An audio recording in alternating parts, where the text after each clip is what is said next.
Sebelum ditutup, habis beliau tulis, ditaruh tuh kertas, beliau bilang, "Man, gue tahu lo ibadahnya berantakan, tapi lo cinta sama dzurriyyat Nabi Muhammad, ikhlas dari dalam hati. Nanti kalau malaikat munkar nakir datang nanya pertanyaan kubur, jangan lo jawab, man. Lo kasih surat dari gue, lo masuk surga tanpa hisab." Ini saudaranya ditanya sama malaikat, "Man rabbuka?" Apa jawabannya? "Habib Abdullah Al-Haddad." Waduh.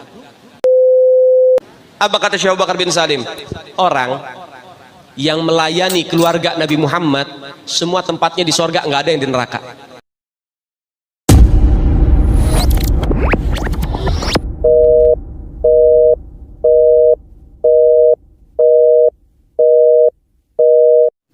Assalamualaikum warahmatullahi wabarakatuh. Alhamdulillah wassalatu wassalamu ala rasulillah wa ala alihi wa sahbihi wa mawala amma ba'du.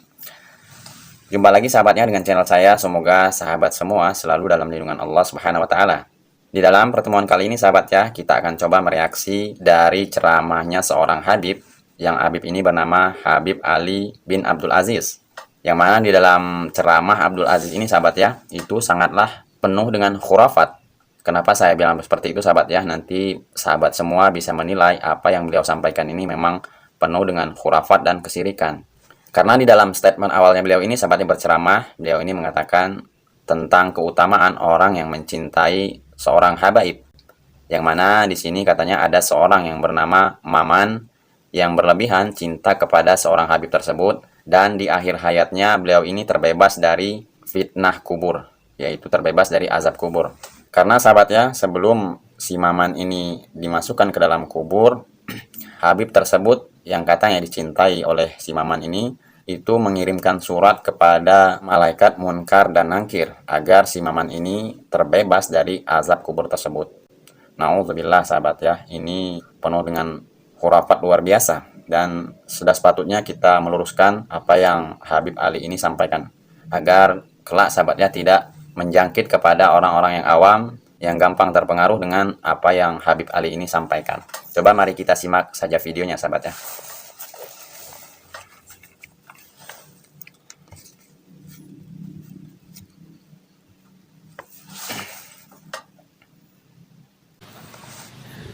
Ada muridnya Habib Salim Jindan. Ini berkahnya punya hubungan dengan dzurriyyat Nabi Muhammad. Ada muridnya Habib Salim Jindan namanya Abdurrahman. Nih Bang Maman kalau kita panggil Bang Maman. Bang Maman ini sholatnya berantakan. Bang Maman ini maksiatnya luar biasa.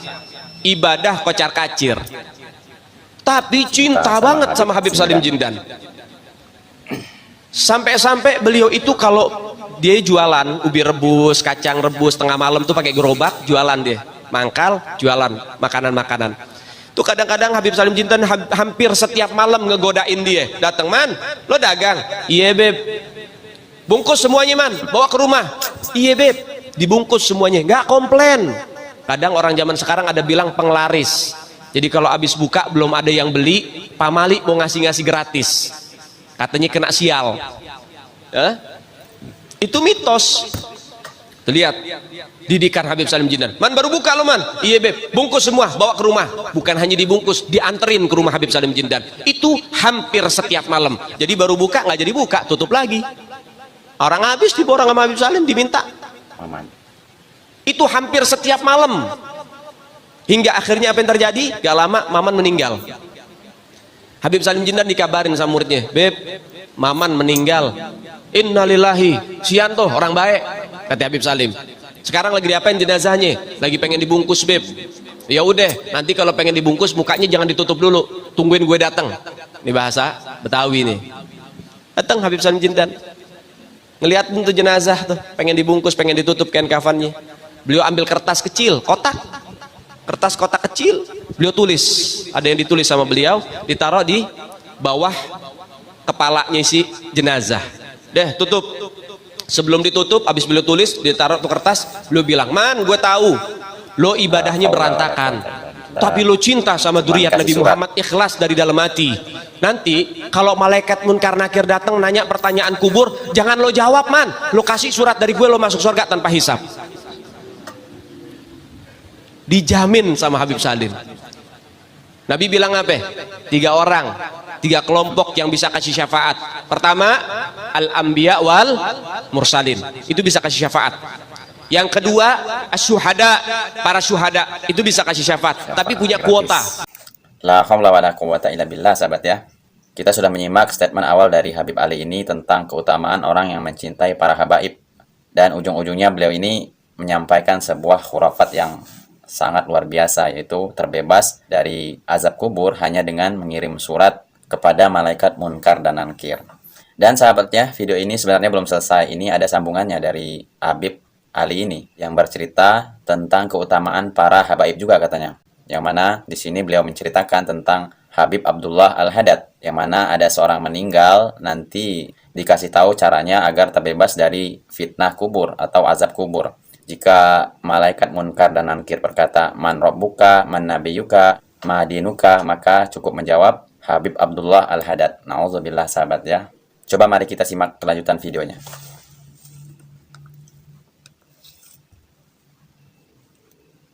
Ada satu orang lagi, ini orang sama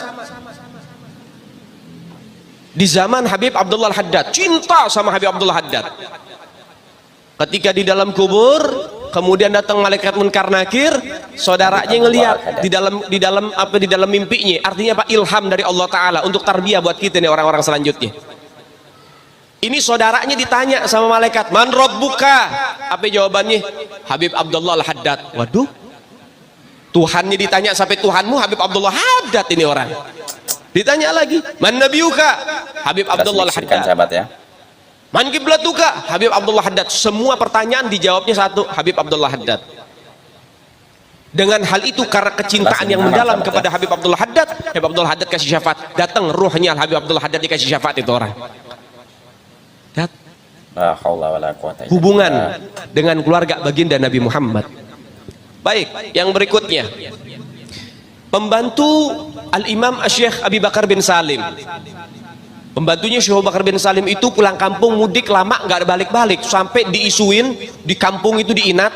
Pembantunya Syekh Abu Bakar bin Salim meninggal udah nggak ada kabar, bertahun-tahun nggak ada kabar, udah mati itu orang, udah lama nggak ada kabar. Datang beberapa masyarakat ke Syekh Abu Bakar bin Salim, "Syekh Abu Bakar bin Salim, ente nggak mau nyari pembantu lagi?" "Loh kenapa emang?" "Pembantu ente yang lama udah meninggal, udah nggak ada kabar." Apa kata Syekh Abu Bakar bin Salim? "Sebentar." Beliau diem. "Oh enggak, masih hidup." Tanya masyarakat, "Loh kok bisa Syekh Abu Bakar bin Salim kok masih hidup?" Apa kata Syekh Abu Bakar bin Salim? "Saya cari di sorga nggak ada. Saya cari di sorga nggak ada." Kata masyarakat apa? "Ya kali di dalam neraka, coba dicari dulu dalam neraka." Apa kata Syekh Abu Bakar bin Salim? Orang yang melayani keluarga Nabi Muhammad, semua tempatnya di sorga, nggak ada yang di neraka.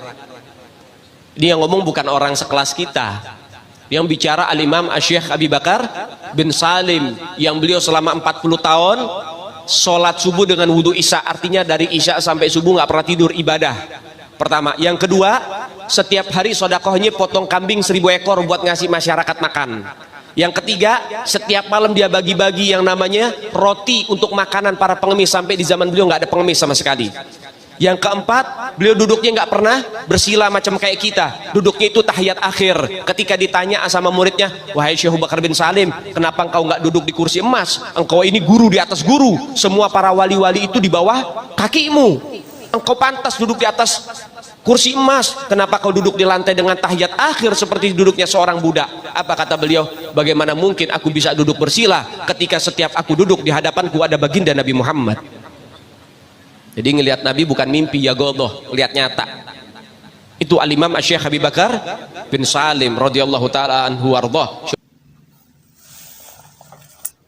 Jadi sahabat ya, setelah kita menyimak dari statement dari Habib Ali bin Abdul Aziz tadi, ilmu apa yang bisa kita dapatkan dari majelis seperti itu?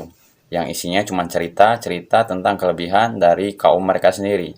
Seharusnya di dalam majelis ilmu itu sahabat ya, itu tidak terlepas dari qala Allah Ta'ala dan qala Rasulullah SAW. Dan tentunya di dalam majelis ilmu itu sahabat ya, harus sering kita bahas tentang halal, haram, tauhid, syirik, bukan malah mendongeng dan cerita-cerita tentang kelebihan-kelebihan dari kaum mereka sendiri. Yang pastinya itu belum bisa dijadikan patokan sahabat ya, apakah mereka itu benar-benar selamat di akhirat nanti atau malah sebaliknya mereka mendapat azab karena kebohongan yang mereka ungkapkan. Dan di sini sahabat ya, kita akan membahas tentang apa yang Habib Ali tadi bahas, masalah fitnah di dalam kubur. Karena di dalam kubur itu Rasulullah SAW itu sudah menjelaskan beberapa kengerian yang terjadi di alam kubur tersebut. Yang salah satunya sahabatnya yaitu himpitan di dalam kubur. Yang di sini saya akan membacakan hadisnya sahabatnya, yang mana Rasulullah SAW bersabda dalam hadisnya. Di dalam Musnad Ahmad diriwayatkan oleh Aisyah radhiyallahu anha bahwa Rasulullah SAW bersabda, sesungguhnya kubur memiliki himpitan yang bila seseorang selamat darinya maka tentu Sa'ad bin Mu'az telah selamat. Hadis riwayat Ahmad. Jadi sahabat ya, ini sahabat Rasulullah SAW saja, Mu'az bin Jabal, yang beliau ini terkena himpitan di alam kubur. Jadi mana mungkin dari kaum Ba'alawi yang pembual ini sahabatnya itu bercerita tentang masalah seperti ini yang terbebas dari fitnah kubur. Ini hadis yang pertama sahabat ya. Ini tentang Mu'az bin Jabal yang merasakan himpitan di dalam kubur. Fitnah yang kedua sahabat yaitu pertanyaan kedua malaikat Munkar dan Nakir dalam kubur.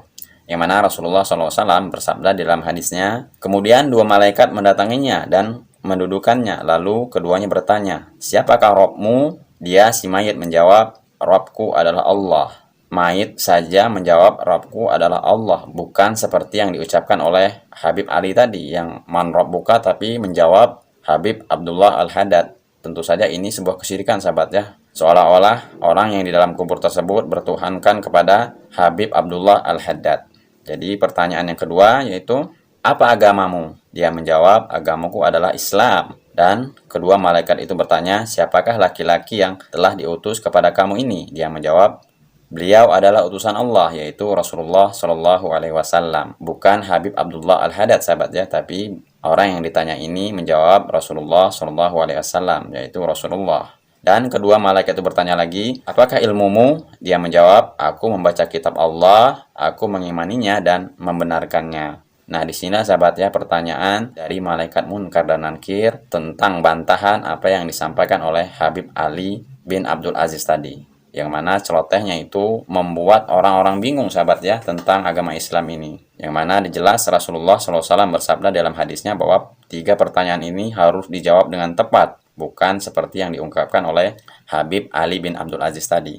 Jadi untuk sahabat semua yang masih fanatik dengan para habaib yang banyaknya di Indonesia ini, yang jelas-jelas sahabat ya, sudah sering saya mengatakan di dalam video-video sebelumnya bahwa habib yang banyaknya di Indonesia ini itu bukan keturunan Rasulullah SAW. Karena di Arab Saudi sana itu DNA-nya itu J1, bukan DNA-nya seperti kaum Ba'alawi ini, yaitu DNA J. Jadi untuk sahabat semua saya mengajak untuk benar-benar mengikuti kajian yang apa yang disampaikan dalam majelis tersebut adalah Qala Ta'ala dan Qala Rasulullah SAW, bukan cerita-cerita atau kelebihan-kelebihan yang terpaut pada aliran mereka sendiri. Semoga video saya ini bermanfaat. Wassalamualaikum warahmatullahi wabarakatuh.